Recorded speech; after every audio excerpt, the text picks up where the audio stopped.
Any questions, just pop them up so I can see them because okay. I can't pay attention to both. We're live. Andrew's here. He's yelling at us. We were talking about getting swole. So y'all are just going to have to wonder what we were talking about. It's episode 182. Thank you for coming.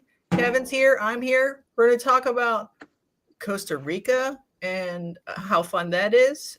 And some stuff, Kevin stuff. Kevin's a popular guy, though, so I don't want to sort of rehash too much. But we'll try to find new, exciting things to talk about.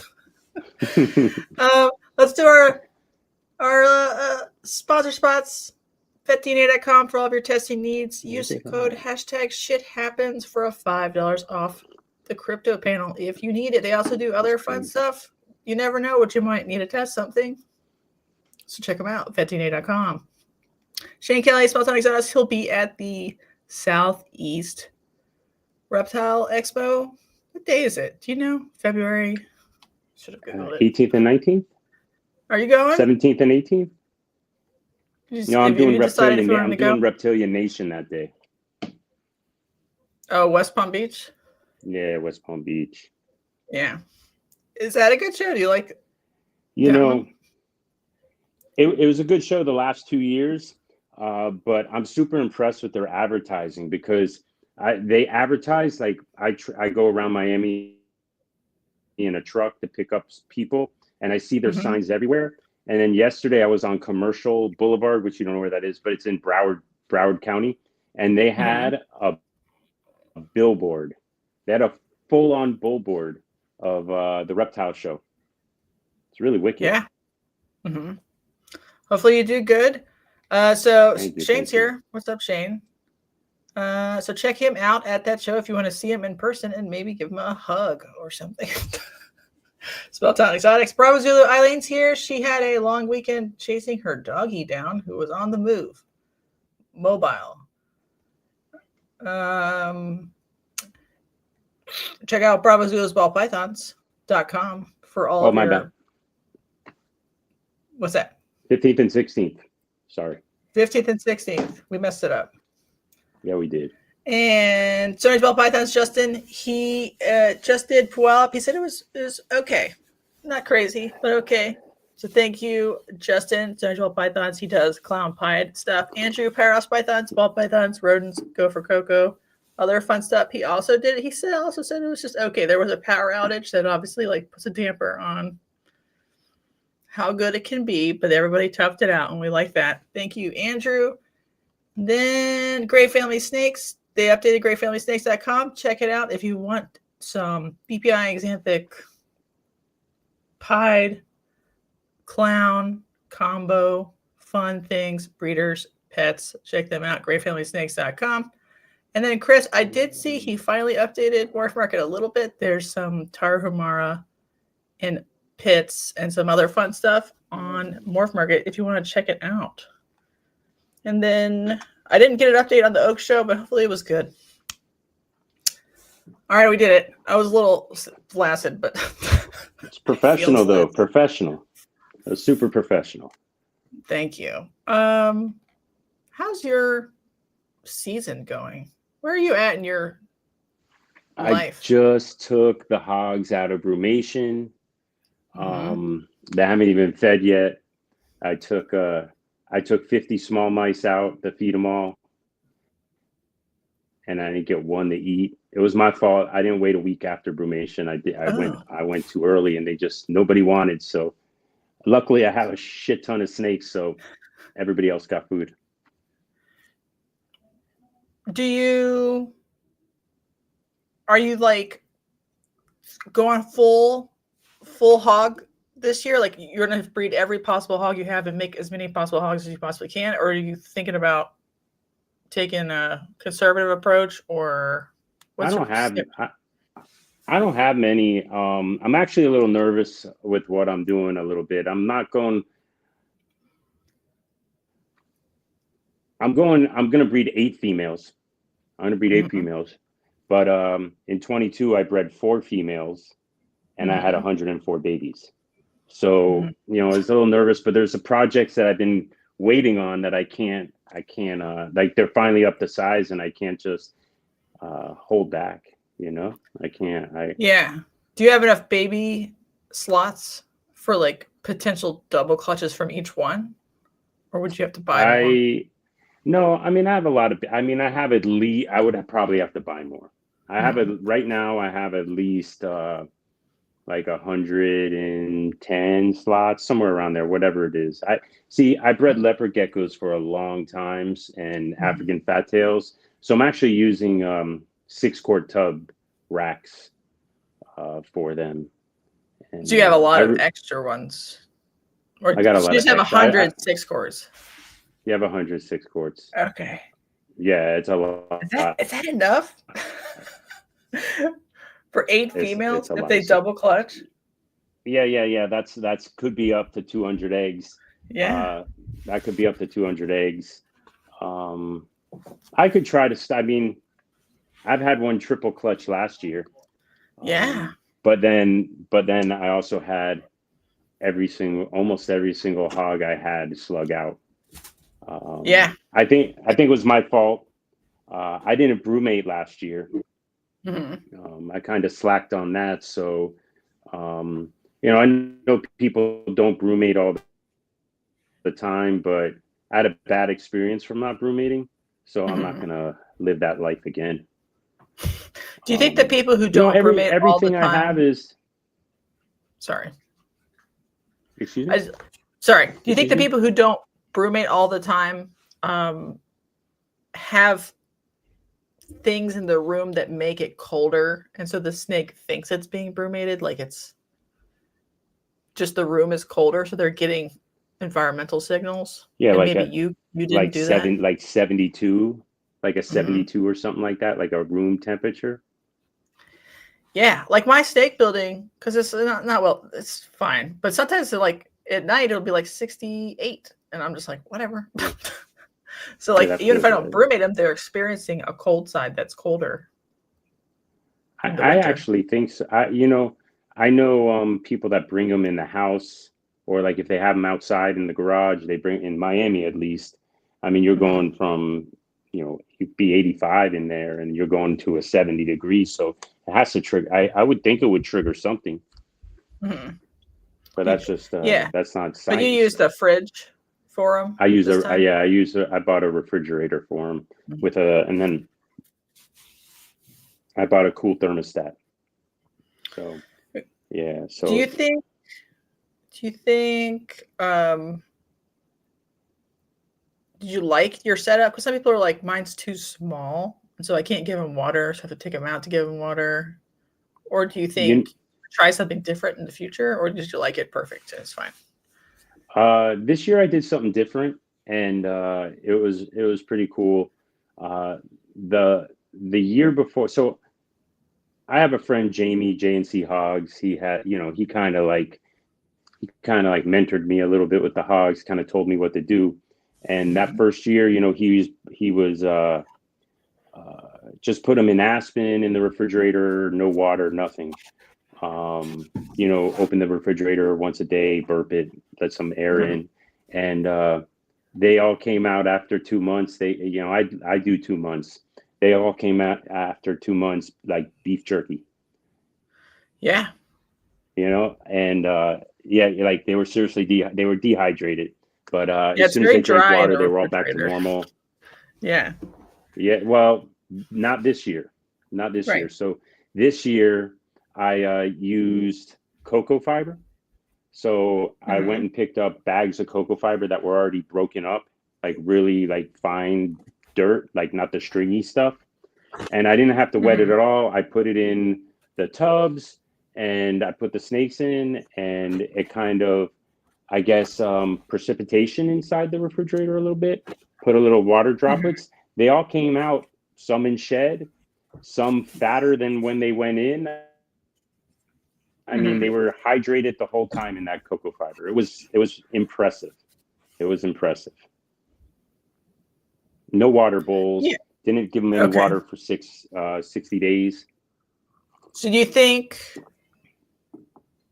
I mean, is this what you think you want to do going forward? Is a more humid? Are you like worried about RIs or like mold growth causing RIs when their immune system is suppressed because of like the fungal load in the bin? You know, so I have thought about RIs and towards the end, because I just did. I brought them out and I just thought about it, but there was no bacteria growth inside the tubs. I've had sphagnum moss in a tub that grow mold on it, or whatever that white shit is, fungus. But I had no signs. I mean, it looked exactly the same as when I put it in the refrigerator to when I took it out of the refrigerator. It wasn't like, so it wasn't like damp to where, like, I didn't even know it was completely like had as much water as it did in it, because it was very dry to the touch. You know, it didn't stick. You couldn't squeeze any water out of it. I mean, you grabbed it, it was like sand, you know, like powder sand. And that's how dry it felt. But the only reason I knew it was, and the only reason I knew it was wet is because when I took it out, I guess just sitting in the tub, you know, for 2 months was got some precipitation or whatever. It's possible because like your humidity is so high, your cocoa could come from the store, or cocoa core, with it has absorbed some moisture. Like some people's might be bone dry. Like maybe people's mileage may vary.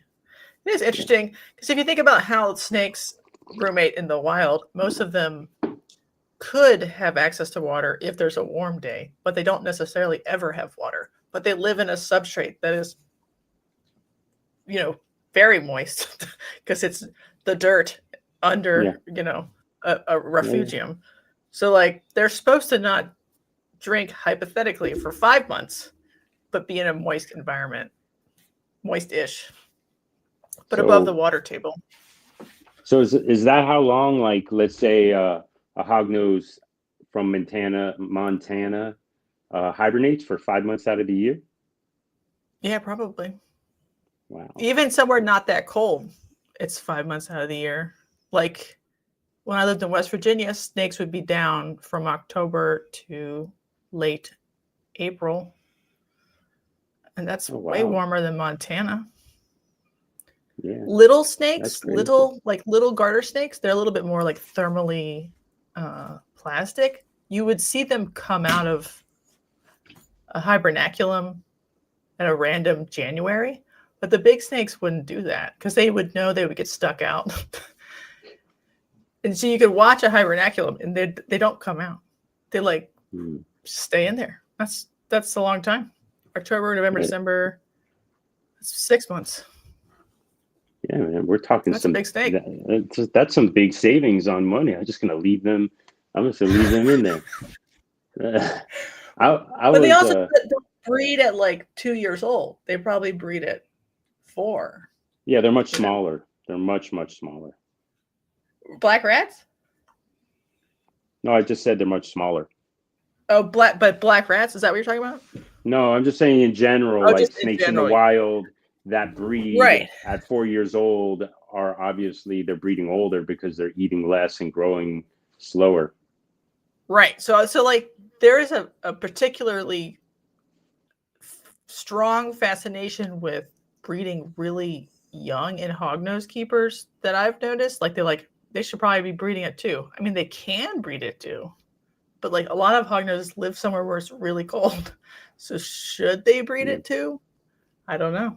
Well, you know, my first, I will tell you this is from my experience. So I took people's advice and I fed every 4 days, and obviously they grew like too fast. I had to stop it after like a year because it was just absurd. They had the scale split, you know, the whole deal. I just thought, you know, colubrids, I was kind of newer. They grow faster, you know, their metabolism is higher, but not that high. And everything that, like I said, everything double clutched. I mean, 4 females that were grown in 2 years all gave me perfect eggs on a lot of them. And then it's so hard to make a scientific, stance, because last year I didn't brumate. All my females, I'm breeding the same stuff. They're all 3 years old, and everybody slugged out. So that's my experience. So I've actually slowed it down. So everything that I bred in 2023, I actually only had one that just absurdly growing. So I am going to breed her this year. But every other one is like probably around 120 grams, somewhere in that ballpark. If you ever weighed a hognose, something like that. Like I just wanted to grow them a little slower, not for any reason, just because I'm not in a rush. And to make a lot of hognose. Yeah, it's hard because I think so. Like a lot of animals, like their life history traits are plastic. They can breed sooner if they have enough weight. They can breed later if they don't get enough weight. And then it's hard to make like good decisions when you don't know. It's not necessarily true that like you will have knocked 10 years off of their lifespan and they'll be dead by 7. But there are some hognoses that are really obese, really young. And I'm like, just chill out. Feed them once a week. Crazy. Just it's already huge. You don't need to feed it anymore. Just a little chill, and then maybe it'll be fine. I will notice I did feed smaller meals this last year. Also, I fed mostly everything smaller mice. I think I do feel like they do need medium mice. I just feel like small mice, they look a little thin and small. I just don't have, like, I'm judging from what I've grown them up so fast. So like I'm looking at them now and I'm like, did you guys grow fast enough? You're still like a year out. I mean, I'm feeding those, really. I mean, they're like just over hoppers, but the males don't need anything other bigger than that. And they can even go fuzzies, and I go like once every week or once every 10 days or once every 5. I don't really have a schedule, kind of. I mean, it's mostly around a week, within 1 or 2 days, 3 days sometimes. I'm not trying to, just whatever fits my schedule better. Yeah, I think that's good, because I like a lot of people are like, man, if I don't feed them every 4 days, I'm a bad keeper. And I'm just like, the snake would probably be better if over its whole year it's not fed that much. Alicia says she breeds the breeding girls more often, and I think then you're just trying to flood them with like calories. So like they don't have to be big meals, but just like, hey, look at how much food there is. You can successfully breed. But if they're fat coming into that process, to me, the outcomes tend to be worse in general, especially like corn snakes. You ever tried to breed an obese corn snake to get weight off of her? The probability she has problems passing her eggs is extremely high, actually. All right. You ready to talk about Costa Rica? I am. Awesome. I love Costa Rica. Was it part of a tour, or were you just like, I'm just going to do my thing? So I turned 50 years old, and it was my 50-year-old birthday present to myself. I did take the family. They got to enjoy my present as well. We didn't do a tour. My best friend came along with his wife and child.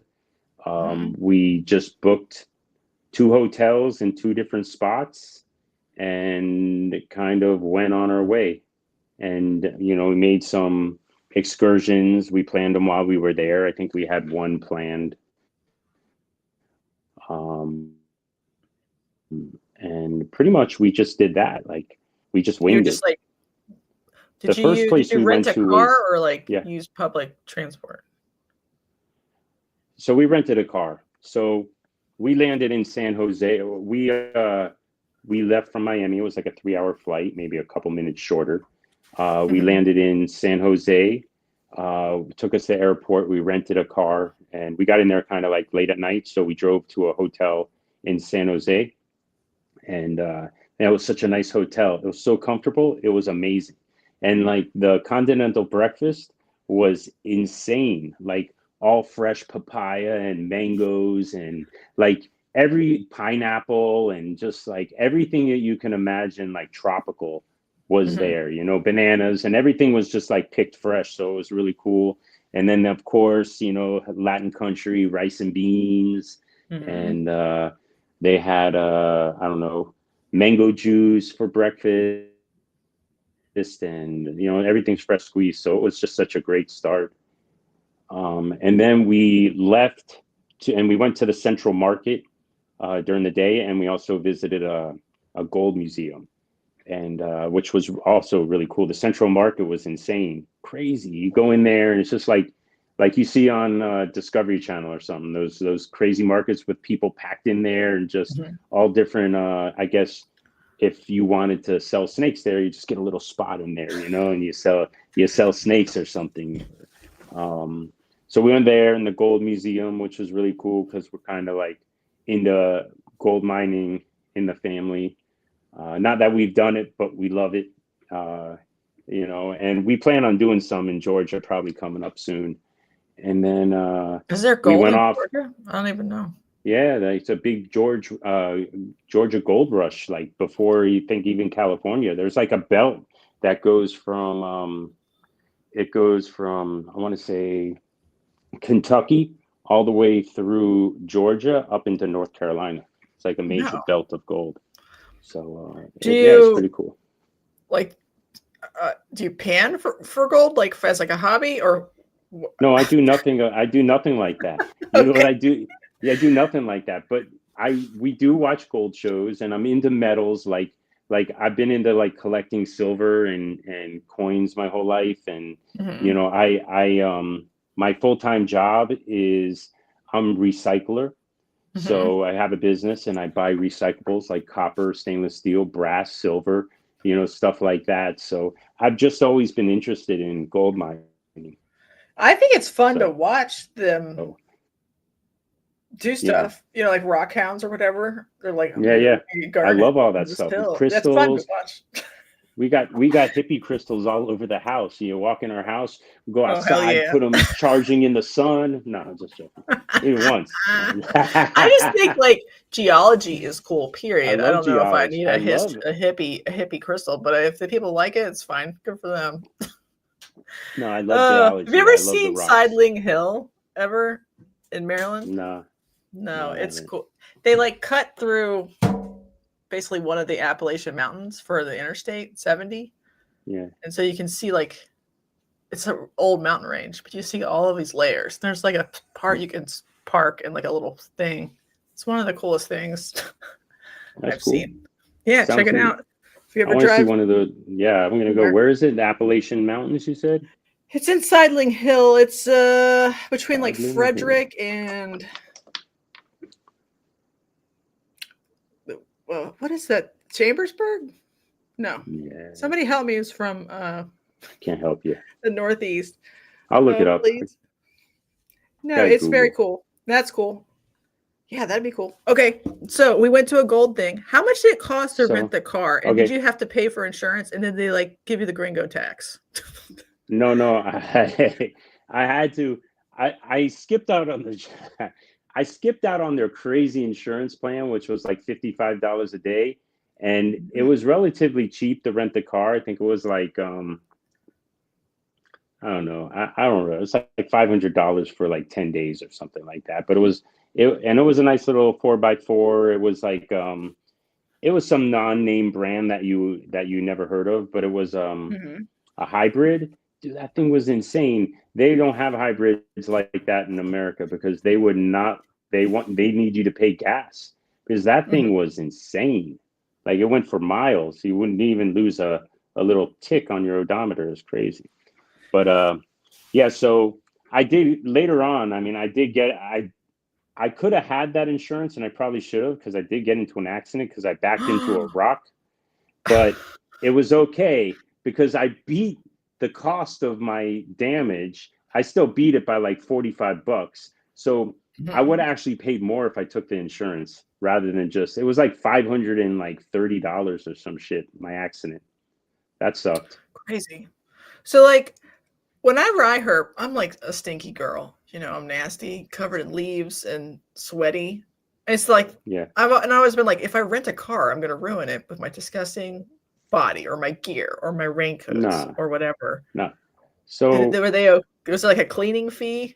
skanky white girl No, feet? so it was actually a little different than that, because the first place we went, these hotels are like on major properties by major parks and this and that.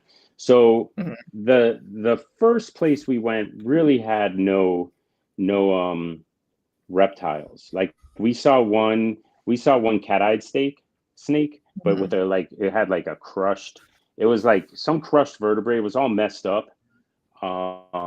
So whatever, we left that alone. But the first place was so cold, I figured I would see some like black milk snakes or something like that, or something like Mhm. something montanus, but we didn't see anything. It was like 50 degrees.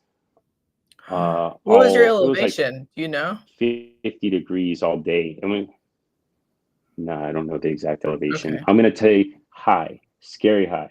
It was, we drove. It took us so long to get there. I drove like this, holding on to the wheel because it was crazy. And then Yeah. like when I got there, I was so tense because I was driving through the nighttime and I didn't see, like I couldn't see anything. So I was just, the clouds were down. I mean, it was a movie, man.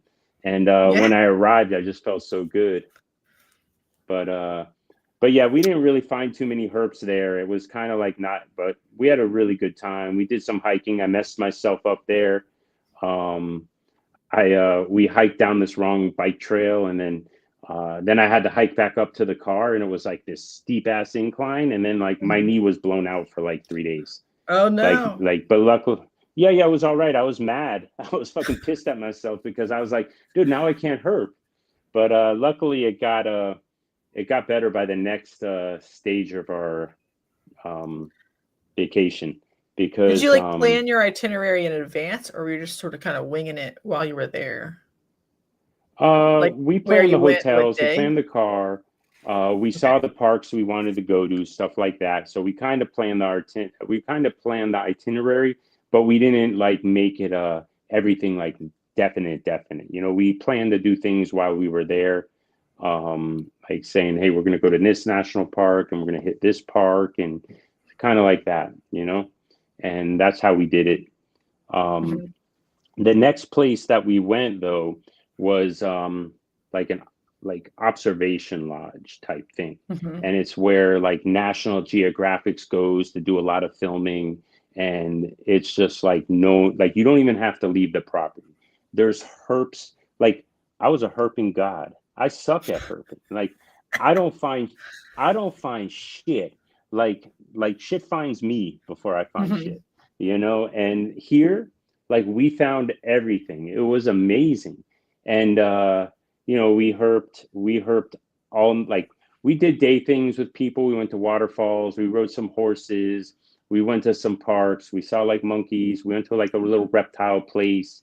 We did stuff like that. But the herping all happened at night and in the pouring rain every single night for like 6 or 7 days or five Did days you maybe. did you feel like you brought the right kind of equipment, raincoats, socks, shoes Yes. for what you were Yes. doing, or did you need more, or did you have to go buy No. more? Perfect. It was perfect. My wife was on top of that. I would have been screwed probably, but we So what had would you recommend if somebody wants to do a little, what do you think they should bring? okay, so a head lantern and a flashlight, a really strong Mm. flashlight, good head lantern. Um, uh, Binoculars not for the nighttime, but there's like if you're usually like reptile people are into mammals and birds and all that too, and then like the birds are insane over there as well. So Mhm. binoculars during the day. Um, I had uh like almost like waterproof hiking pants, kind of like Mhm. quick wick. Some were mine were more than quick wicking. They were because you're getting soaked. I mean the traditional. I mean the rain's just coming down, and Mhm. then a poncho, and that would be pretty much it. Okay, you didn't need like multiple boots or socks so they could dry out each night or no, something. uh, We we don't had want trench hiking. foot. So I didn't get any of that, and my shoes were really good. They were like Columbia, like they were almost like waterproof in themselves. Mhm. They had a high water rating for what they were, And if they were too wet, I have these like, you know what Tivas are? Like they weren't Tivas, or they're kind of like hiking sandals. So they had like a very hiking tread on the bottom. So it didn't matter if your feet got wet. I know you're herping, but and there's venomous snakes everywhere, but you know that there was some trails where you were far apart from everything. So I never wore them myself, but I did bring them just in case. Yeah, I mean, this is like weird personal note, but I never hike in boots in the US. I always hike in like hiking sandals with socks, which sounds weird, but if your feet get wet, they'll dry out faster, which is totally counterintuitive. But I don't know if I would do that in the tropics because I'm a little scared of bushmasters or whatever. Well, you know. Yeah, the only thing I was really kind of like freaked out about when I was off trail was the fer-de-lance, because they're psycho. They're like, Did you see any? So let's go through like some pictures. Do you want to do that now? And you can like talk about where you saw it or what species it is. All right. So this one, you said you didn't see it. Someone else caught it. This bird eater. So I made friends with like there was a trail guide that took people out there, and me and my daughter found what was a snail eater at the time, and we didn't know what it was. So I went up to the front desk and I asked the front desk person, but this guy Christian was standing next to me, and he from Costa Rica, and he was the trail guide. So we started talking, and I asked him about this snake right here, Phrynonax fascinotus, the neotropical bird eater. And, you know, he says they're on the property. Like, he's definitely seen them, but he hasn't seen one in a while. And I said, man, that's my dream. Like, we were out every night looking for that particular snake. We didn't come across it. I think they're more diurnal, but we still didn't. We looked all day long too, and we just didn't find them. So, you know, we exchanged numbers on WhatsApp and this. So like he would call me when he found stuff. Like, he was excited because in Costa Rica, no one likes snakes, you know? So when he had like 2 people there that were like, snake. Hey, what are you thinking about? I'm thinking about snakes, you know, like he had people like that. So he was excited. Anytime he found something, he's like, hey, yo, I'm over here. You got to come check this out, you know? So he was an employee there? This was like, yeah, he was an employee. Okay. There. All right, good. So 2 days, like the day I was going to leave, like 2 hours before I leave, he's like, he calls me up on WhatsApp and he's like, hey, where are you? And I'm like, oh, I'm by the museum right now. He's like, you're going to love me. And he comes over to me with a pillow case, and he goes, reach in the pillowcase, and out I pull a Phrynonax, you know? And I was just so excited. It sucks that we didn't really find one, but the cool part is we can go back and find them. But it was an amazing moment. Like right there, you could see that picture of me. That was like my ugly cry face right there. Like, I'm not ashamed, dude. I did. Oh, it's okay. I did. I was super stoked. Like, I have chills right now. You know, that's like my favorite species right there. And to actually see it in the wild, and I got to let it go in the wild. You know, I just let it go back into, you know, the jungle. So that was like just super, super cool for me. I like really loved that experience. That's awesome. And you're excited about, like, you know, now more of what you want to do in the future. So you'd be better able to enjoy it even more in the future. Right. Yeah. I like those, man. You know, it was crazy seeing something like in the wild, and you come back and, you know, you got it in like a 3x3, you know? So that was like a little weird, but it was cool. Do you know, like the black and yellow, I know they're sort of polymorphic. Phenotype is the one I see the most. Is that because they're more common in some ranges than other places that were for export? Or do you know, would you want to venture a guess? Yeah, I don't think so. I think it does seem that way, you know, but like, I still keep in touch with Christian. You know, we send pictures. Like, I send him pictures of my snakes, and then he sends me pictures of wild snakes he catches. And he sent me a red one, you know, from the same area. Oh, from the same property? Yeah, from the same property. And he told me? hey, this was right outside the door you were staying in. Bastard, you know. But you know, that property was amazing because like he also like a week later he sent me a picture of Musarana eating a snail sucker. A snail sucker, yeah, I think it's snail sucker, you know, and Mm-hmm. it's just a really, it's like an amazing property. Do you It's know the just name of the property in Spanish? So if somebody wants to look it up, I don't. It's like an observation lodge. You know, you can. There's like a couple of them. And then like I'm assuming Costa Rica has no exports anymore. Didn't they close down all exports? Well, from what I understand, and I didn't really look crazy into it, but they're only allowed to send over animals that they breed, and it has to be a zoo as well. So it can't just be a local person breeding and then send them over here. It has to be a accredited zoo, I guess, over there or something like that. We got confirmation. It's the Renal the Renal Observatory Lodge and Trails. It's even got a smoothie bar. Dude, it's pretty impressive place, but I'll tell you one thing: it ain't cheap. So if you want to go there, make sure your pockets are heavy or you save up, because I did save up for a long time to go to that. Go ahead. Save up a long time. No, it's all right. I was just gonna say I saved up a long time to go there, so it's not like, you know, and it's pretty. It's a great place. I love Hare. I love Hare now. Like I've been there. That's my third time going there. First time in 30 years though, and it has changed a lot. Is it all inclusive or whatever? Like they feed you for $400? No, it's not an all-inclusive thing. So like you have to get your own dinner. They do have a restaurant there, but you have to get and beautiful. Look at that volcano. That's called Arenal volcano. There, hence the.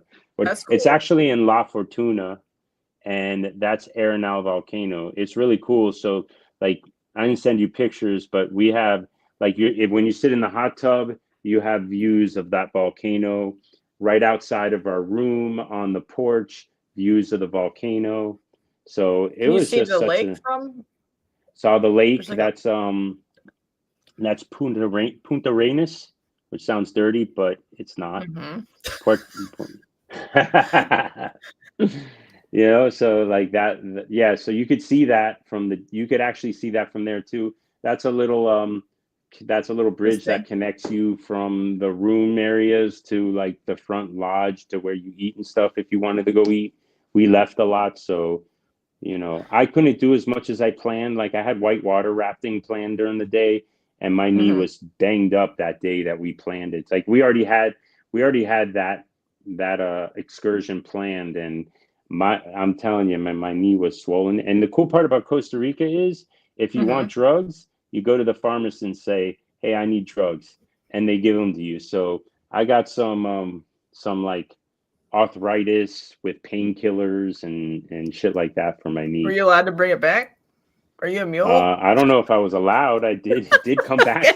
It did come back with me. This is a weird topic, but a lot of people, American people, will, because you can give birth in Costa Rica and get dual citizenship. If you give birth there, they make anchor babies reverse because it's nice, because there's a big expat community. So maybe I should get pregnant. In Costa Rica, wherever, as long as you give birth there, you can the parents can qualify for dual citizenship because the baby has dual citizenship. Oh, cool. I don't think it really matters. You can go there whenever you want. You don't need shit. I mean, the baby thing just sounds like a lot of work to get dual citizenship. Yeah, to make a baby just get dual citizenship. Well, there's a big expat community. Do you know how long of a visa you can get if you just want to live in the forest? What about that?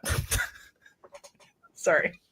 How long was your travel visa good for? No idea. No idea? You don't know? I didn't even know I had a travel visa. I just got my passport stamped. I didn't ask for a visa. So you just go and they stamp your passport and you're on your way. Do they not have like a visa system? I don't even know. Costa Rica. I like I said, I just passport, bam, have a good day, kind of deal. Okay. I think it was like, Crazy. what are you doing here? We're going on vacation. No, it was cool. I don't know how long you could go for. I would think that you could go for like a month or two if you wanted to. I don't think there'd be a problem. They're all talking. They asked me how long. They asked me Anchor how me. long that I was going to stay there, and I was like 2 weeks. So at least that was good for 2 weeks. You looking that up right now? I guess you have to Google it. Yeah, sometimes it's like 90 days travel. Sometimes it's 2 weeks. Sometimes it's 30 days. But you don't. If you're just there for fun, you're gonna leave. It doesn't. You don't need a visa at all. Says Eileen.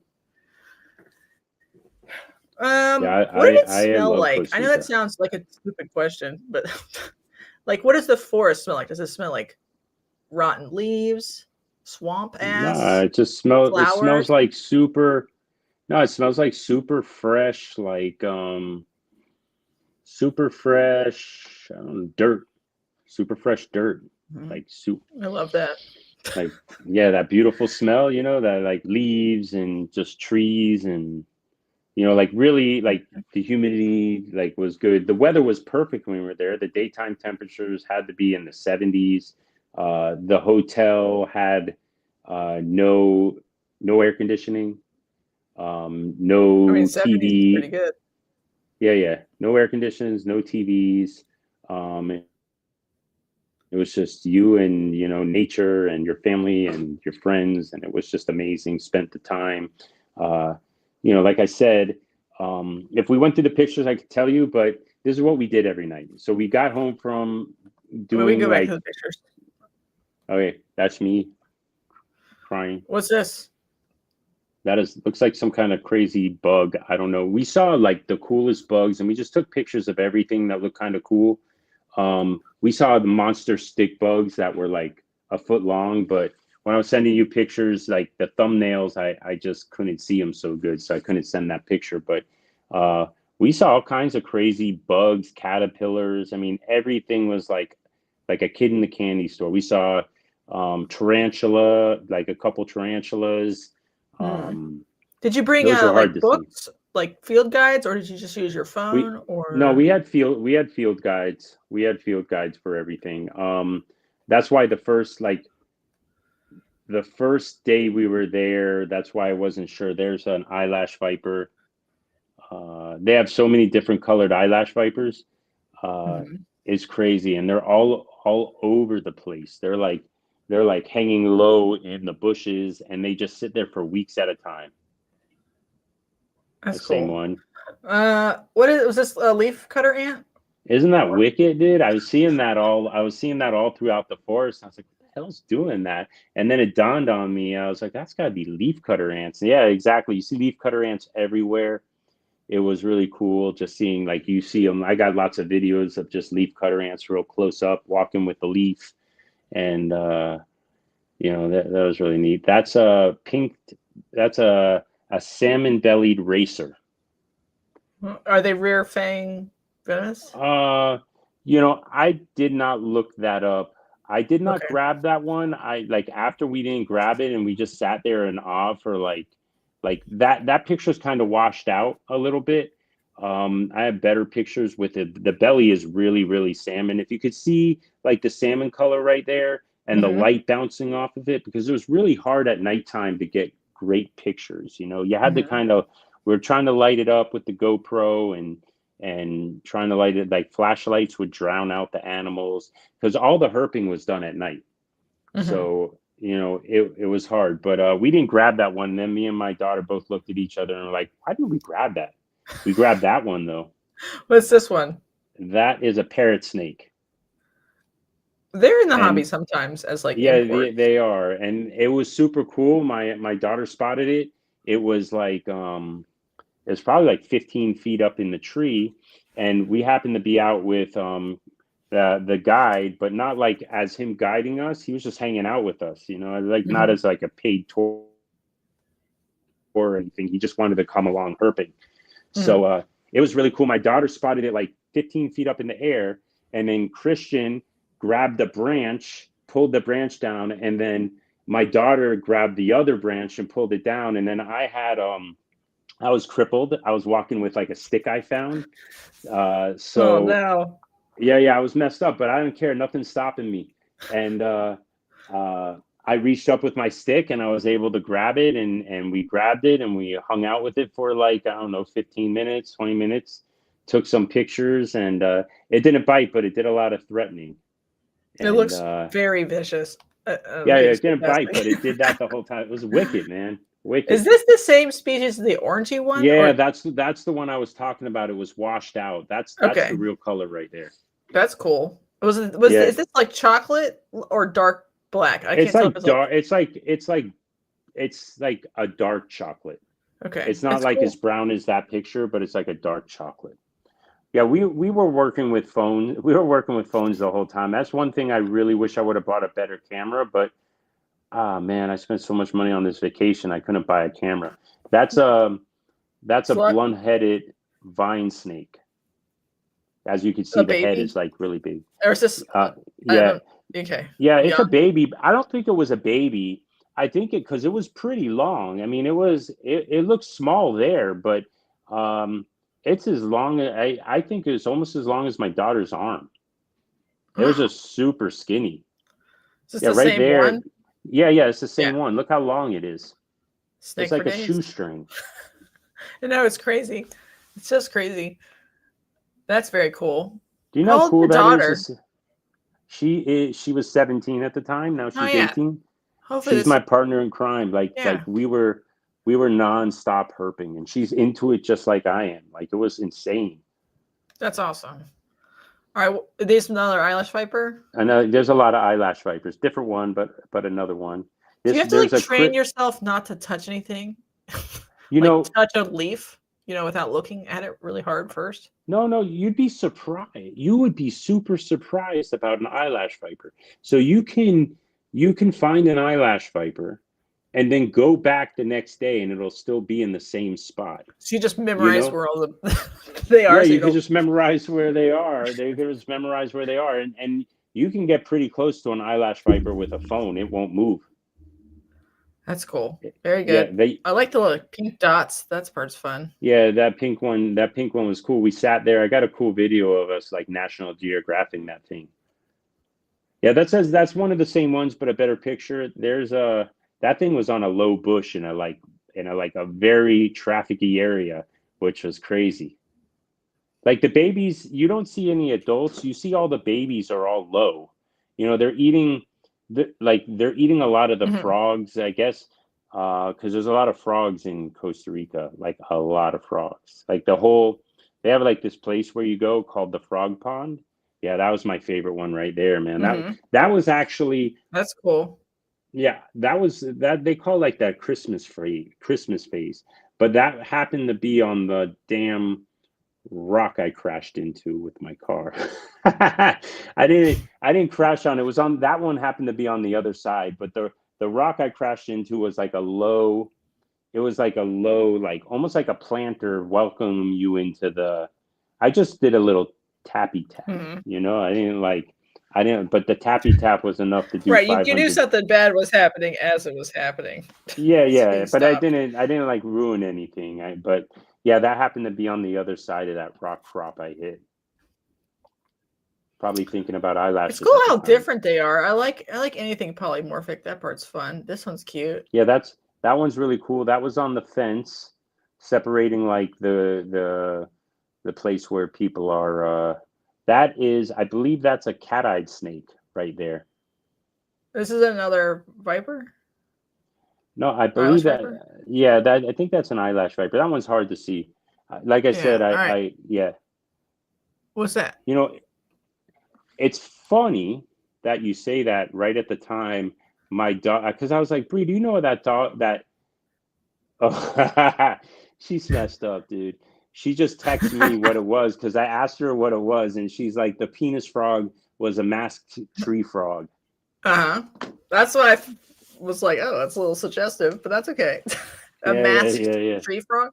A masked tree frog. Did you see any non-native reptiles, or like is it all messed up, or is it everything here? No non-natives. You know, the Costa Rican people are amazing people. They are that's the cat-eyed snake right there. Yeah. Kind of hard to see, but I have some good pictures. But that's a cat-eyed snake. That was really cool, man. It's common, I think. You see them everywhere, but we saw like 3 of them, I think, maybe 2 of them. That was at the frog pond, because there's a lot of snakes at the frog pond waiting to eat frogs.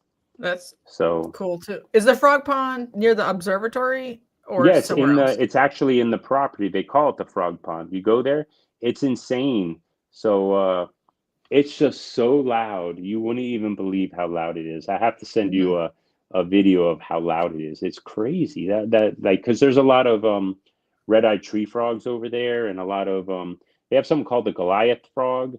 It's like a monster frog like this.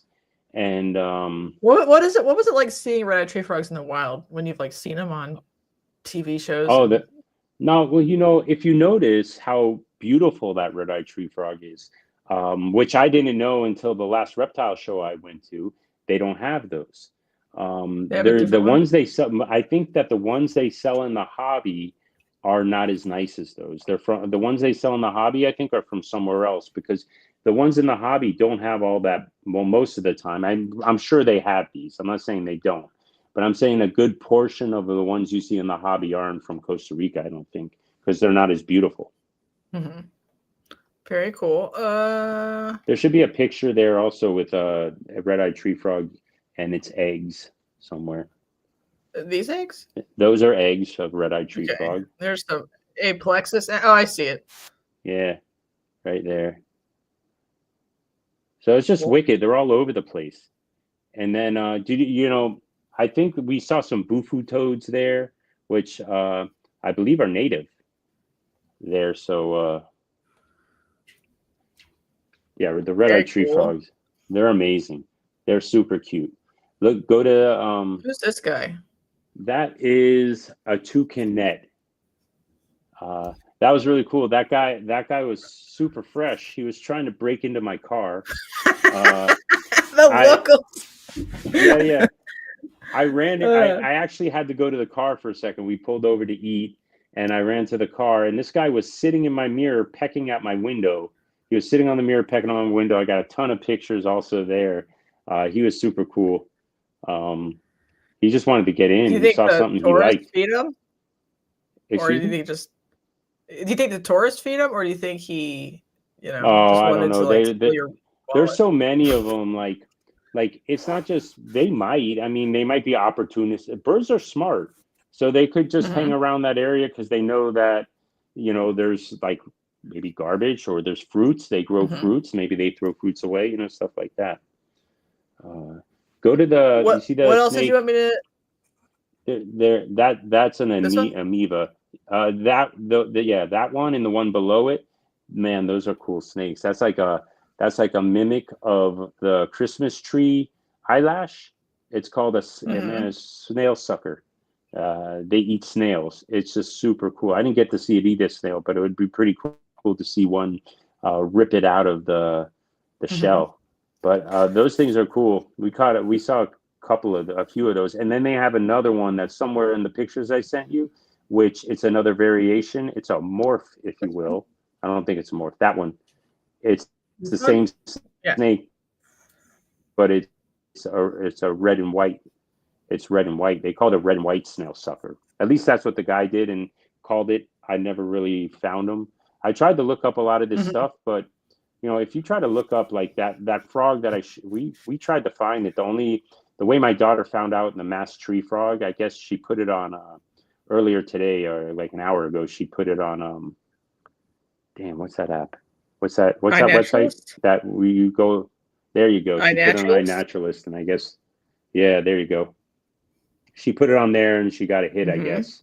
And very cool. It just looks like fun. Good old fashioned. You know, fun. like it's so cool. There's herps. There's herps everywhere. It's just really, really wicked. Yeah, look at that thing, man. It's some kind of bug, obviously, but it's really, really cool. It's a really cool bug. It looks like they have like fruit feeders in the the observatory? Did you like watch birds a lot for fun? We did watch birds. They had a, you know, it's funny because they had a lot of we did watch birds, but we didn't like hang out at the fruit feeder because for some reason the birds that when we were there, they just never came there. But there were birds everywhere. So yeah, we watched a lot of birds. Mm-hmm. We watched a lot of birds. It was really cool. We saw schools. We saw a school as fish. I don't even know what you would call it. Flock. A flock. There you go. Flock's the word. We saw a flock of toucans, which was really cool. Cool. You know, and we saw like this really white hawk. I mean, I don't know what it was called, but it was really cool. Mm-hmm. And we saw they have a lot of these like turkey looking birds. I don't know. I forget the names. My daughter could tell me everything, but she should come on the podcast. Maybe. But you know, with the bird, she knew a lot about birds. Yeah, I just like, I don't know, dinosaurs. So birds or dinosaurs, same difference, you know? No, they were awesome. What are they called? Chacalacas? What are they? Do you know what I'm talking about? I don't know if they live in Costa Rica. It sounds like a food item. Oh, it does. Chacalaca sounds like from like Chacalaca. Chachalaca. There's an extra syllable. Chachalaca. Did you see these? No, I didn't see those. But if I saw them, I would say that word all the time. I just would. It would just be fun. Did you see that chacalaca? It would just be a good, be a good time. If I remember correctly, they're related to roadrunners or something, but they like run around the ground like little dinosaur chickens, but they eat fruit. They had a good amount of ground birds. Chachalaka. I think they look like dinosaurs. I don't know. They have some birds that look like dinosaurs, and they look like turkeys at the same time.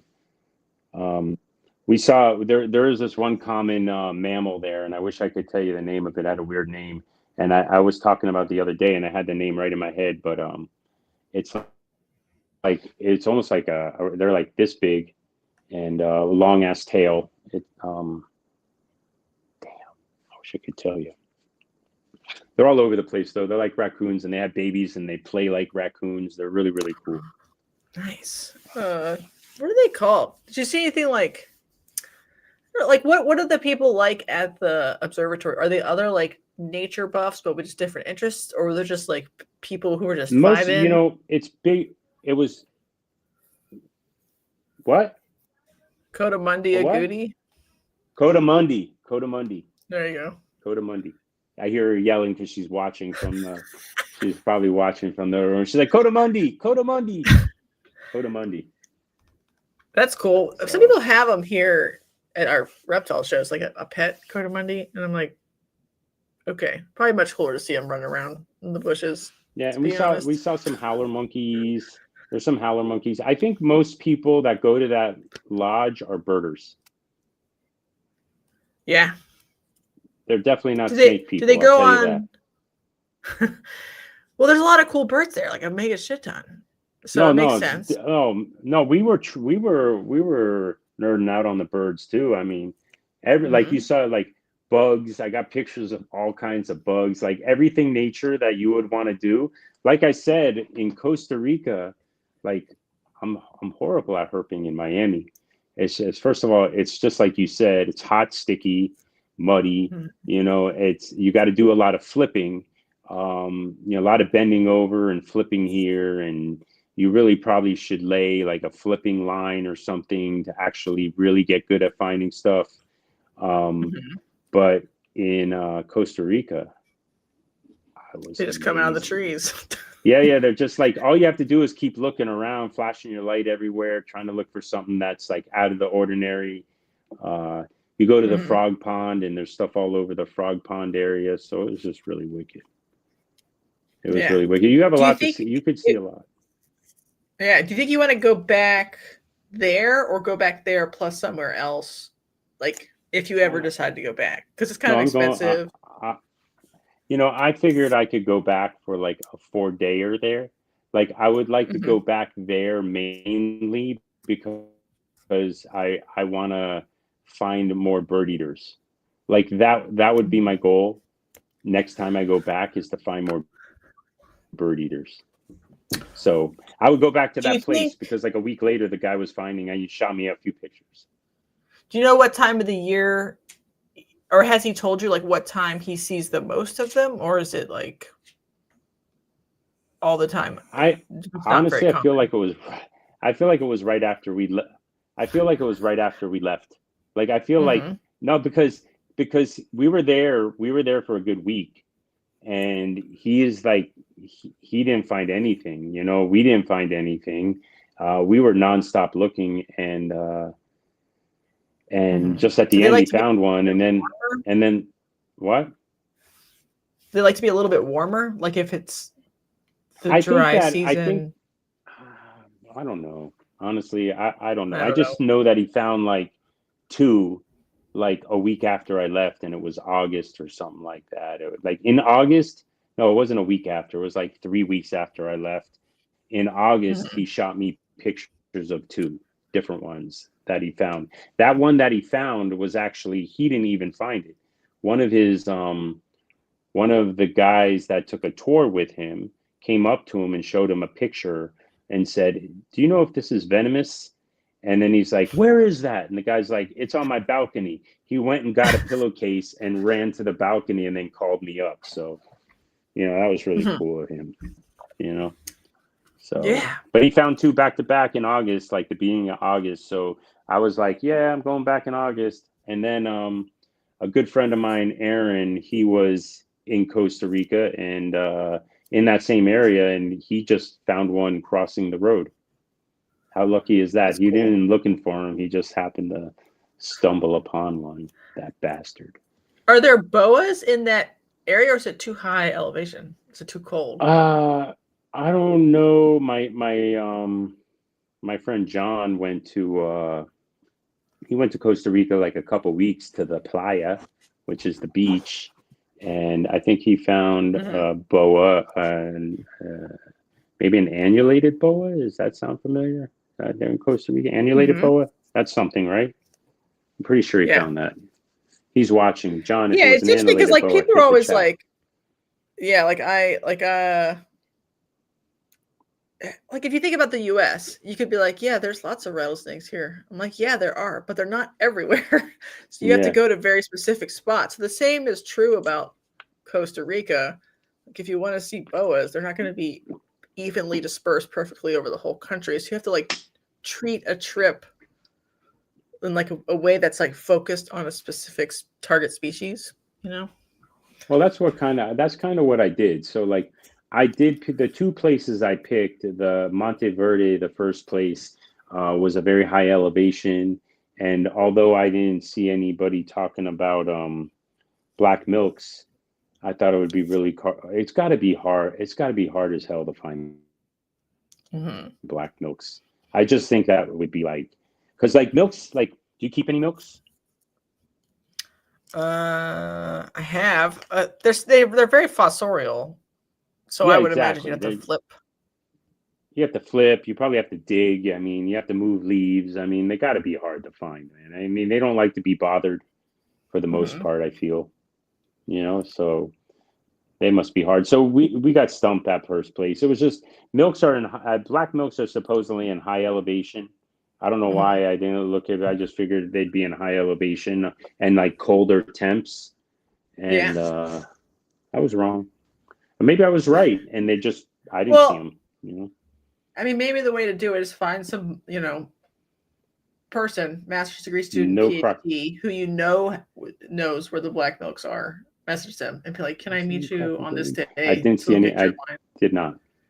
Yeah. No crocodilians. We were up on a mountain, so it's okay. No crocodilians. Yes, annulated tree boa. Do you want to make your cages bigger for your neotropical bird-eating snakes now that you saw them in the wild and you're like... I actually like... I'm always like... So, like, I'm always about bigger is better as far as caging goes. I don't know like how long you followed me for on Instagram, but for like the first 6 years of 7 years being in the reptile hobby again, I only kept leopard geckos and the genus Eublepharis. So I kept everything like I built these big ass tubs. Everything was either in like a single animal in a 40 quart tub or a single animal in a 26 quart tub. Like everything's big. Like but for some reason, like I think 3x3, but I would love to go bigger. Like a 4x4 is like perfect, I think, for me. I like 4x4. That's just my favorite. Right now, some of them are in 3x3s. Either you're frozen or you're biting your teeth. I don't know, maybe. Anyways, am I still on? Okay. I'm here. My internet's being weird. So if I go away, you just keep going. Okay. But I heard most of that. It was just like catching up. Yeah. Sorry. Yeah. So I like I would like 4x4s. I think it'd be in the best, but even a 2x4 would be really good. Right now I have a couple in 3x3s. I just don't feel like they're really a Central American tree boa was what my friend saw. I just popped up on my iPad. But anyways. We're not leading any more of anything. Sorry, man. I sidetracked a little bit. Do you think? But I would like to keep stuff in bigger. It seemed like people recommended or proposed that they had very long incubation times for eggs. Have you heard anybody confirm or deny? I'm talking like months, like lots of months, like 4 months, 5 months incubation time for eggs. You heard that? Okay. For what? Bird eaters. No, I can't tell you. It's I think John's in the chat. John Palm Beach Cluebridge is where I got all my stuff from. My boy, he breeds a lot of them, and he's working on them, and he's got a good amount of them, and he has them dialed in. And I've never really asked him, but I know it's not even 90 days. I think it's like roughly around 70 days, somewhere around there, like normal. No, it's no crazy amount of time. I'm actually going to be going for my first, like I've never bred them. I kept them since 2021 or 2022. It's going to be my first, this spring is going to be my first crack at trying to breed them. Are they spring breeders? That's when John's puts them together, I believe. So like right after the winter type of deal. So I believe so. Is it? I mean, like it's Costa Rica. There's not like big seasonal shifts. So like, I think some things there probably breed year round. So I don't know. Yeah, you would think so, but it did.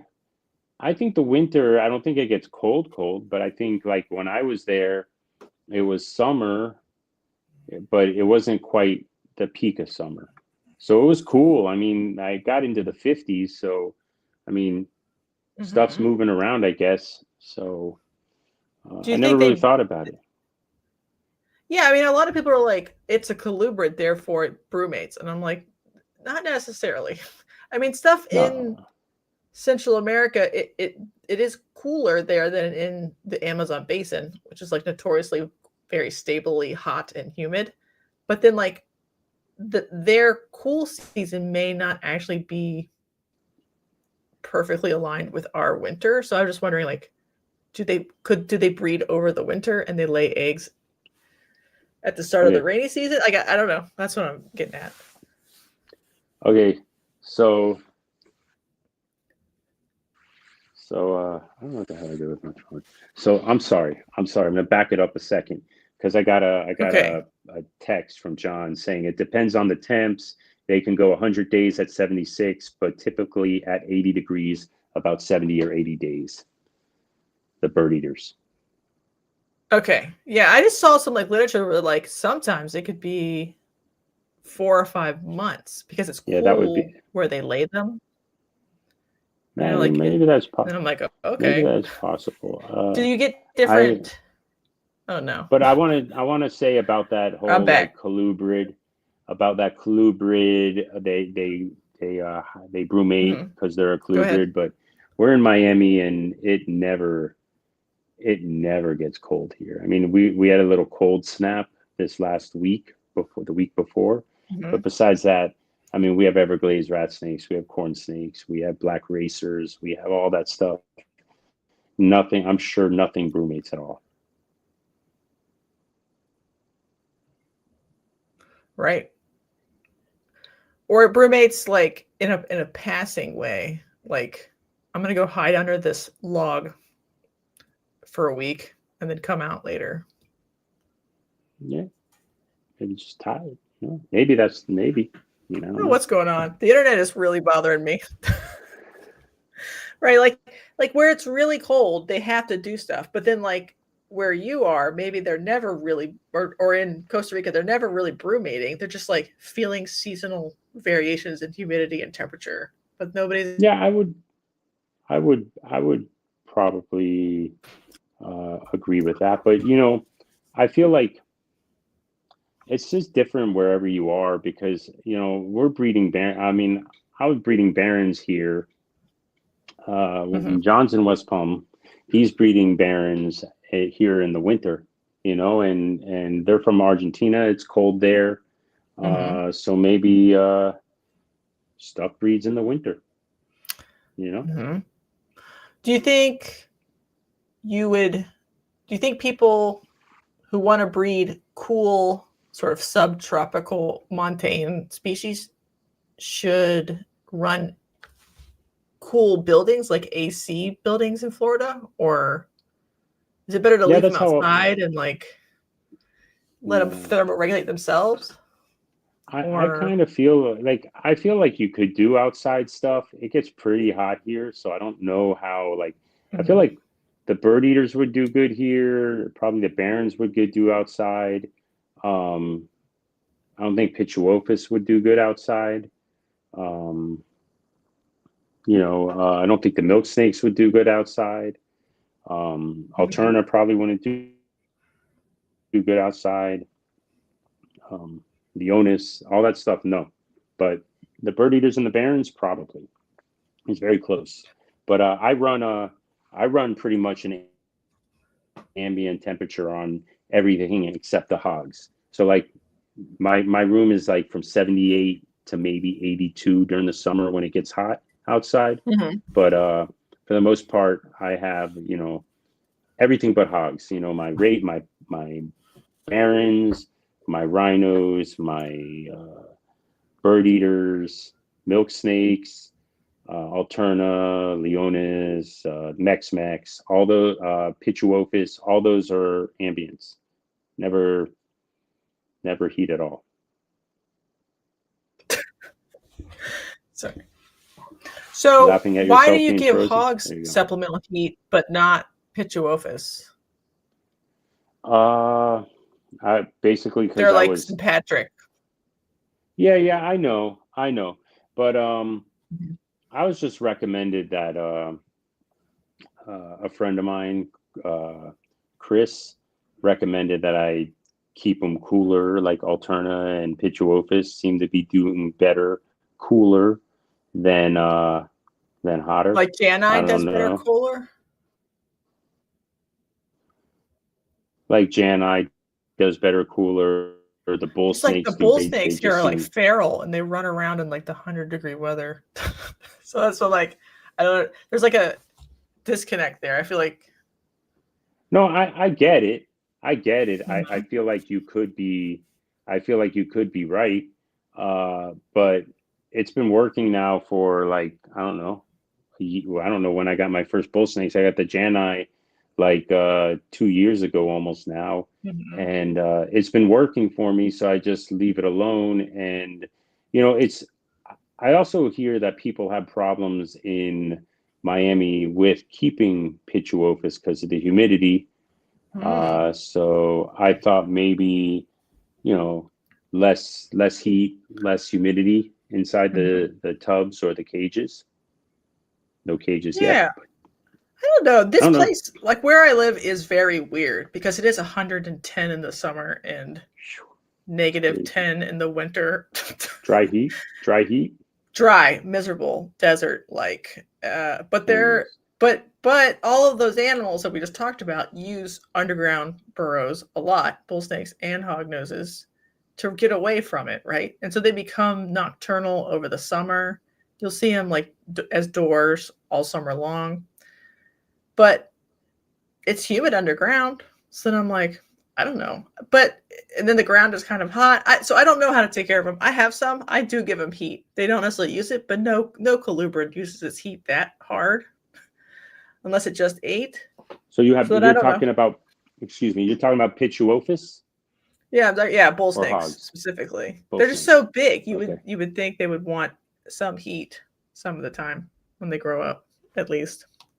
I don't know. They seem to be doing really, really well, growing really good, hungry all the time.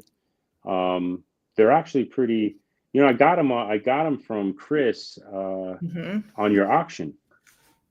Yeah, I have some siblings or whatever, half siblings. Yeah, we laugh about that because my wife bid on them, and I wasn't planning on keeping any bull snakes, and she doesn't even keep snakes. So I was like, babe, what are you doing? And I never lived that down, Like, what are you doing? Well, it was like crazy. But it's crazy after she got that pair of bull snakes. You know what I did, right? I saw somebody post one, and Matt, this guy, he has Peach State Pythons, and he posted like this badass one. So I bought that like the next day after I got my bull snakes in the mail, and then I like some red ones, so I bought a pair of Stillwater hypos, which are insane. They're insane. So and I have 5 bull snakes. I wasn't planning on getting bull snakes. I kind of had what I wanted to get in, and it's kind of been slowly creeping on me. But I think we laugh about it because I always say I'm not getting any more, but that's always a lie. But yeah, this time's different. No, this time's different because I'm really up to here. I'm at my, I have everything I want right now. I'm pretty satisfied. I could always do more bird eaters maybe, but besides that, I'm pretty satisfied with everything I have. It's perfect. I don't know. I kind of need 1 or 2 more snakes for projects that I'm working, but besides that, that's just but I'm pretty good. Like hognose wise?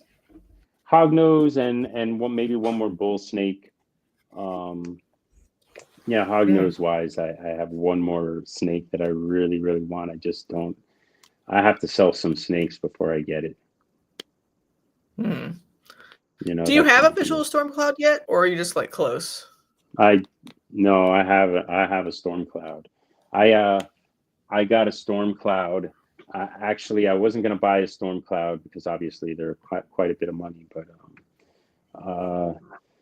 my wife was talking to Tom Harvin, and they got really along really well we went to Tinley last March, and my wife kind of talked to Tom Harvin and told him the story about the storm cloud because that's all I talk about.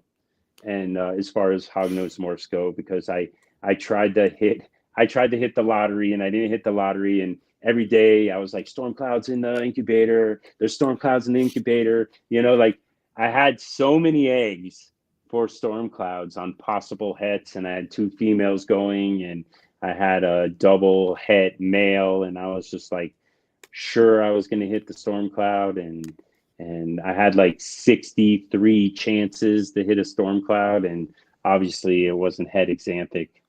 But I got a lot of cool stuff that time. I got a 3 super conda sable pos het exanthics. I got a shit ton of exanthic condas. I only got one regular sable. I got a lot of Conda sables. I mean, I just hit tons and tons of sables, but no exanthics. So, you know, it is what it is. But I'm going to try on one of the babies from 23. She's a super Conda sable, pos head exanthic. The father was definitely head exanthic. So hopefully I'll hit on that one. But yeah, so back to that story. It went on. Yeah, so Tom Harbin, Tom Harbin kind of, in Tinley, I bought an exanthic an exanthic head sable male, female, female. And then, I don't know, he had another female storm cloud on the table, and he kind of gave me a deal I couldn't, like, he knew how, like, he's such an amazing man, you know, and he knew how much like my passion for the storm cloud was, and he just gave me a deal I couldn't refuse, you know. So I wound up getting a storm cloud in the mail probably the week I got home from Tinley, and she's about 100 grams now, and I just am infatuated with that morph. That morph is just mind blowing. You know, as far as I'm concerned, it's mind blowing. So you have like a recent picture on your Instagram of her? I don't, but I'll shoot you over a picture to hold back rack, because I just took a picture of her yesterday, and she's I sent it to hold back rack. She's just amazing, man. She's so cool. And she's chill as hell. She's really cool. I actually love holding my snakes. So we chill all the time. I'm a snake holder, you know. I'm not like I don't know. I don't want to have snakes that I don't want to have snakes I can't hold, for the most part. I probably have like 4 snakes I can't hold right now, and those are all milk snakes. And I could hold them, but they bite the shit out of me and musk me to hell. So I don't hold them that much. I like looking at snakes, but I don't necessarily need to hold. Yeah, I like my snakes. See, the thing is, I like to hold them because I like to like look at them, you know, like up close. So like that's why I like to hold them. You know, it's not like a kind of loving like you would hug a dog or something like that, but it's like you can really visually inspect it and see all the like nooks and crannies of the scales, and like, you know, all the nuances of the snake when you hold it. Yeah, there's a lot of snakes that are way cooler, like up close. I think you're right. Like the interstitial skin is like a different color. It'll be like a whatever, and then like every scale is edged. Or it'll have a spot on it. Like every scale will have a little dot or something that you won't notice unless you're up close, or, you know, it's just really cool, man. And the bird eaters are super cool because they're always changing. They have a major ontogenetic color change that, I mean, they're changing their whole life. You know, they go from let's say is there any like gender differences in how they change? Do you think maybe? Yeah, there's actually they're sexually dimorphic. I do a little video I put up today when I was in Costa Rica. The males have these like razor blade, like not that sharp, but they're like these little blades going down the back. They're like raised scales. They're kind of like a keelback type of deal. They're really cool, and then the females don't have them. And that's cool. When does that come on? Cool. Is that like a secondary sexual characteristic?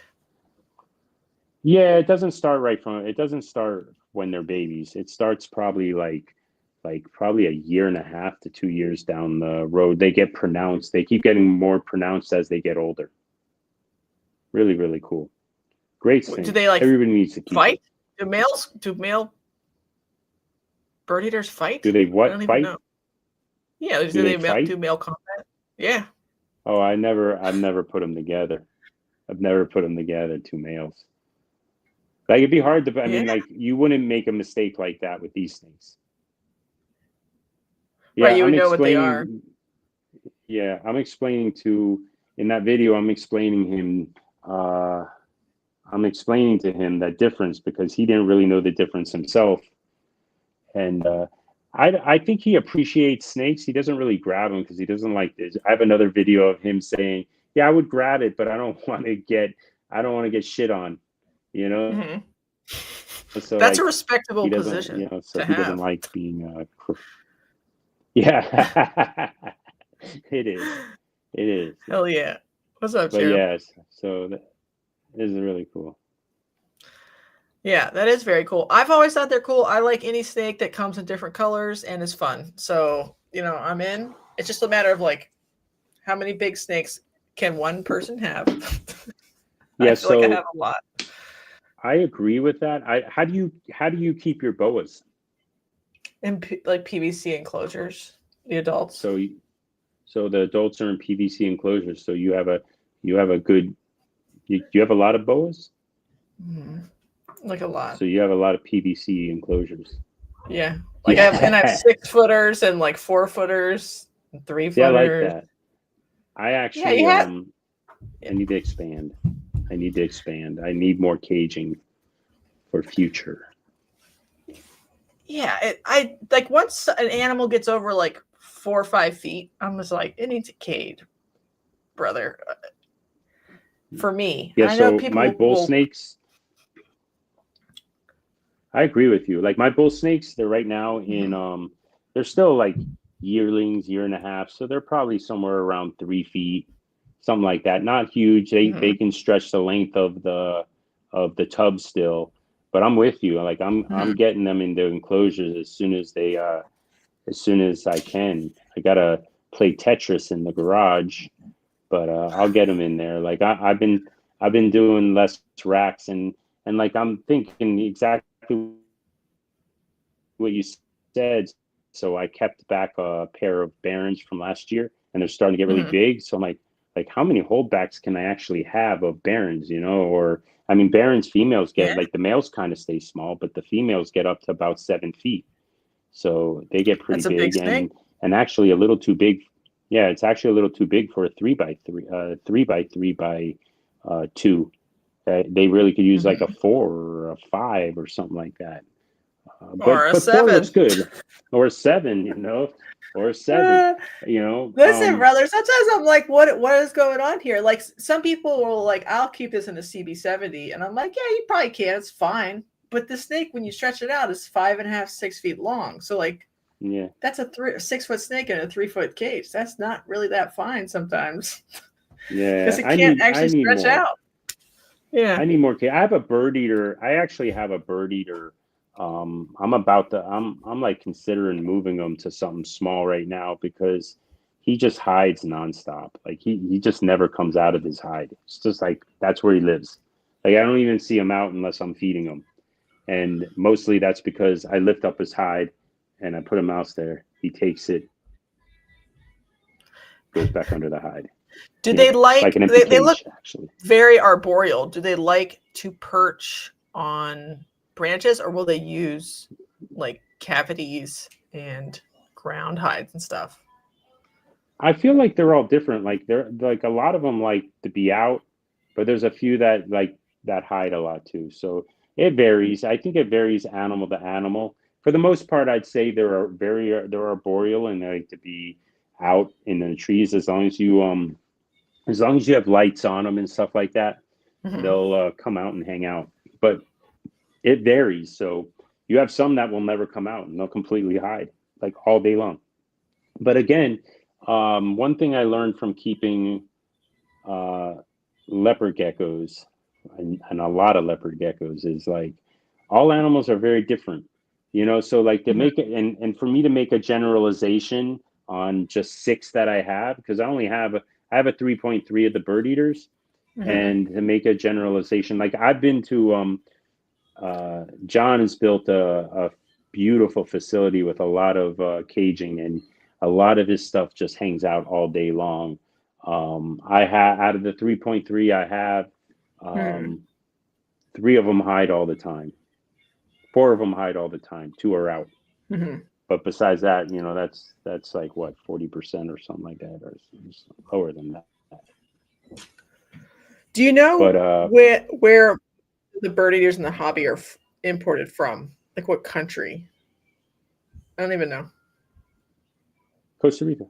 Costa Rica, and there's some from Nicaragua area too. But the ones that we have come from like the Arenal area where I was.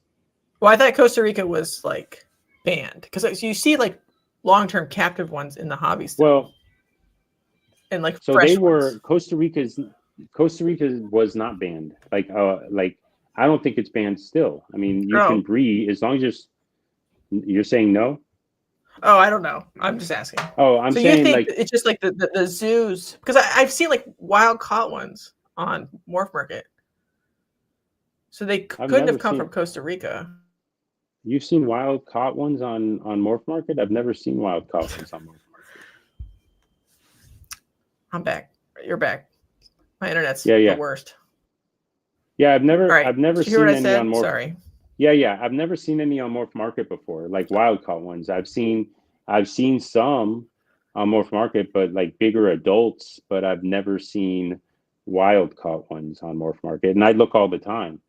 So I'm surprised that you've seen wild caught ones on Costa Rica. And if you did, if you did see them, then I search Morph Market all the time. So all I know is there's this yellow and black one from I think like Black Pearl or something that's on there right now. But and isn't that one labeled as long-term captive? What? Wasn't that one labeled as long-term captive? Oh, I don't know if it was or not. I don't remember. I didn't see long-term captive. That black and that one I told you about, Black Pearl. I don't think so. Like they could send babies over here. So I could be like misremembering. Yeah, mine came from Costa Rica. Mine came from Costa Rica. So there was a lot of, from what I understand is there was a lot of like, I don't know, Costa Rica shut a lot of the zoos down in Costa Rica for some reason. Okay, it's the internet. Oh, yeah. Damn. my internet is not okay right now. It is struggling. It's not hard, but keep going. Horrible on my end. I mean, you got a little freezing, a little frozen, but not too bad. So they shut down the zoos probably like a couple years ago, and the zoos were the only ones allowed to ship stuff over here. And I believe I wish I could remember names, but I can't. So there, like some came from, I believe. Maybe I want to say I could be wrong.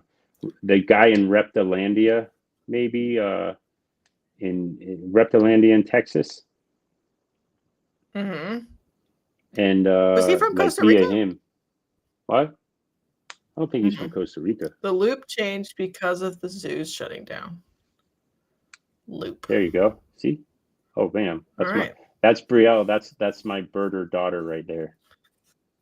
Yeah, she's been holding down the chat for a while. She does. Has she been holding down the chat? She likes to add her. Yeah, she's been helping. She's super knowledgeable. She really is. She's super knowledgeable, super smart. She's gonna be a veterinarian, so she's interested in all this stuff, and we've done a lot of cool herping stuff. That's good. We need more vets.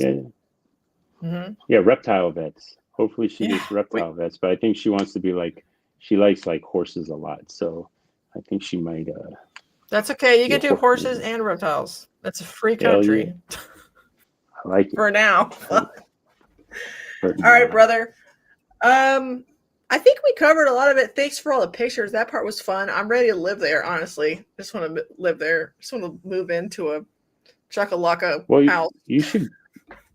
You should go though. Like you should. It'd be where are you again? I forget where you are. Like Oklahoma currently. Oklahoma. Who wants to go to Oklahoma? Nobody. It's where the wind blows, though. Anyways, you should go to Costa Rica. What? Well, I had everybody should go to Costa Rica. Yeah, Maddox was on. She does a trip in Panama and she has like a little compound or whatever they go to there. And I was like, that sounds fun. But I'm like, what is the maximum amount of fun I could have without getting robbed or murdered? That's what I'm interested in. So, but your little place sounds fun too. You know, I want a fruit feeder for birds. I want that. I'm in. Yeah, I'll tell you something about Costa Rica. This is my sell on Costa Rica. Costa Ricans are so nice. The people really care about their country. When you drive through the forest on the side of the roads, you don't see trash. You know, they care about their flora and fauna. They take care of it. It's their livelihood. The people are very friendly and very nice, and I just love it. I think that and you feel safe. Like we walked the city and we felt safe. We went downtown and we feel safe. It wasn't like a major like South American country, like a third world country type of what you would think. But okay, so let me give you I got help here. So sorry for I got clip notes on my phone because people want to add in. So Quetzalcoatl used to run Reptilandia in Costa Rica and exported them to the U.S. Also, Michael Barrera got some in from Rodolfo Vargas, Costa Rica Zoological Center. Okay. So there's little bit of the history. Thank you. I'm assuming that's John, Palm Beach Colubrids. Palm Beach, John. Yeah. Shout out. His pictures are nice too. If y'all like want to see some more examples of the species, they're very cool. Like John's a good friend, and he's almost like a mentor to me. Like I watch so I learned how to handle snakes really good from him because he's got that natural ability, you know, just like kind of like he's so good with them, like the way he grabs them, like he never I don't know what he does. It's like magic, you know? So like, I kind of like try to copy the way he handles the snakes, like when he goes in to grab them. So like the way you approach them, you know, so like they don't freak them out. So that sounds funny. I know it sounds funny, but it's true. I mean, some people just have a natural ability, you know? Yeah. He's got the touch. Well, we didn't talk about too many other species, but I think we're basically at the end of our show here. So you have to come back on one day and we'll do something else. We'll talk about what the bear. We'll talk about the collection. But let me let me just say one thing to anybody who's in the West Palm Beach, Florida, Miami, if there's any people out there. We barely do any reptile shows because I'm kind of like, they stress me out for some reason. It's so much work. People don't understand the work it takes to do a reptile show. And I'm not a fan. I am not a fan. But with that said, I will be doing Reptilia Nation February 15th and 16th in the West Palm Beach, where is it? The West Palm Beach Fairgrounds. So, they're also known as the South Florida Fairgrounds. I won't have a ton of stuff. I will have some hognose. I think I will bring 15 hognose, maybe 18, could be 20.